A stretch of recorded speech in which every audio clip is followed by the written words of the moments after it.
L'homme et l'oiseau. Chaque matin, l'homme buvait son café derrière la grande baie vitrée qui donnait sur son jardin. Il aimait regarder le ciel, les arbres et les fleurs à la belle saison, tout en se laissant bercer par le chant des oiseaux. Il avait d'ailleurs repéré plusieurs sortes de cris et de chants différents. Il aurait bien aimé savoir à quel petit volatile correspondait chacun d'eux.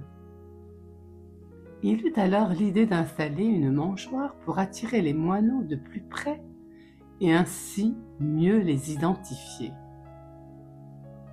Il les observa d'abord à l'aide de ses jumelles derrière sa baie vitrée pour ne pas les effrayer.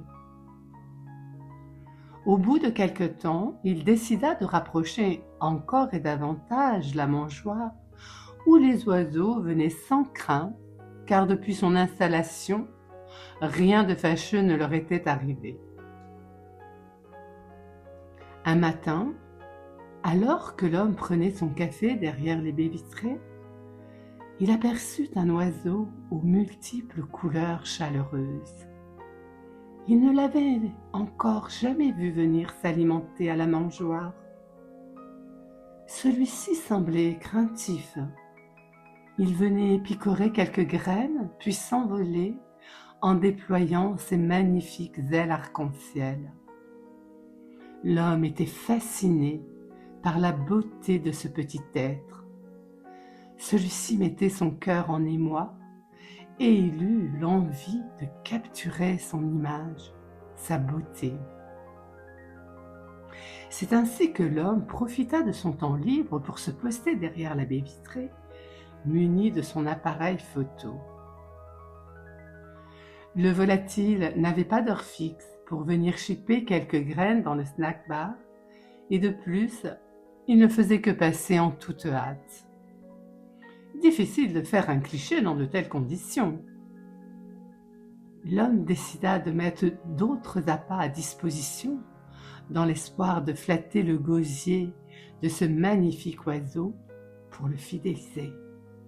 Et son plan fonctionna à merveille, car parmi tous les mets proposés, l'un de ceux-ci retint l'attention de la charmante bestiole ailée.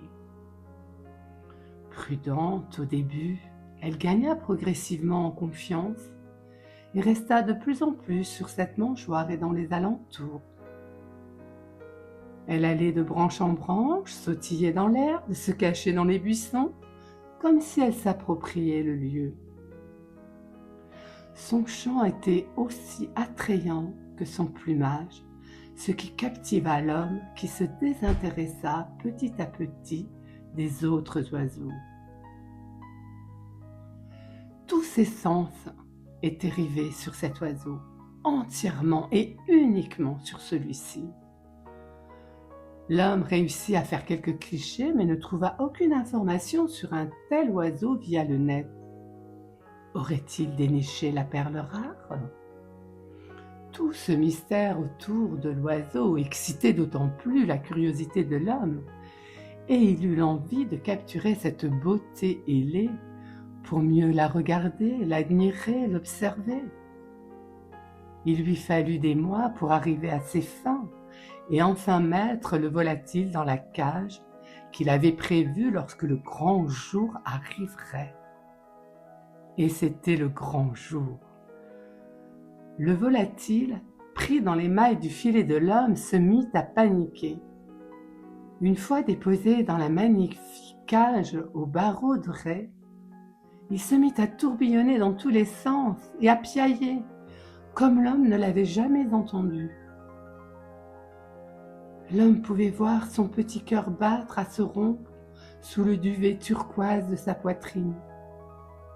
Il lui parlait, tentant de le rassurer, mais rien n'y fit. L'oiseau finit par s'immobiliser sur le socle de la cage. Ses yeux se fermèrent. L'homme aurait pu le croire mort s'il n'avait pas porté attention au faible battement du cœur de l'oiseau. Très doucement, le volatile revint à lui et chaque jour qui passait, il faisait connaissance avec les éléments de sa nouvelle demeure. Sa mangeoire, sa baignoire, sa balancelle, son os de sèche. Mais depuis sa capture, il ne chantait plus. Comme l'oiseau se faisait toujours silencieux au bout de quelques mois, l'homme décida de sortir l'oiseau de la cage afin d'agrandir son espace et lui permettre peut-être de retrouver le goût du chant. Mais aussitôt sorti, l'oiseau, désorienté, se cogna la tête contre les baies vitrées de manière si violente qu'il tomba assommé sur le plancher en chêne du salon de l'homme. La couleur de son sang rouge carmin s'écoula et tacha les couleurs vibrantes de son plumage.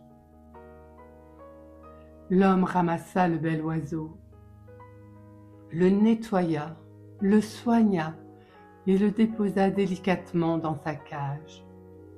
L'oiseau multicolore resta plusieurs jours dans cet état de semi-coma.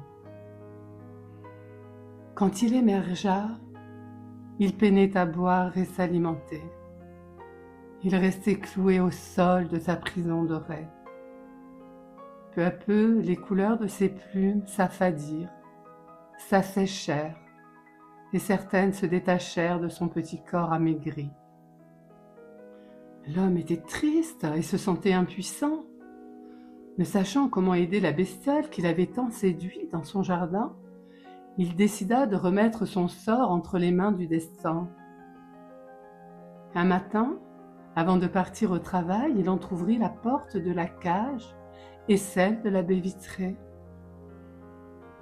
Il répéta ce rituel plusieurs jours consécutifs, jusqu'au jour où l'oiseau réalisa que la porte de la cage était ouverte. Il rassembla ses dernières forces pour marcher, car oui, il ne parvenait plus à voler. Chaque petit pas lui en coûtait, et il parvint jusqu'à la porte de la baie vitrée restée ouverte. L'odeur de la terre, des arbres, des fleurs du jardin lui redonna un léger coup de fouet, suffisant pour aller se terrer dans un trou caché par d'épais buissons. Il s'y blottit, ferma les yeux en écoutant le chant de ses amis, en ressentant le vent dans son plumage. Il n'avait plus faim ni soif.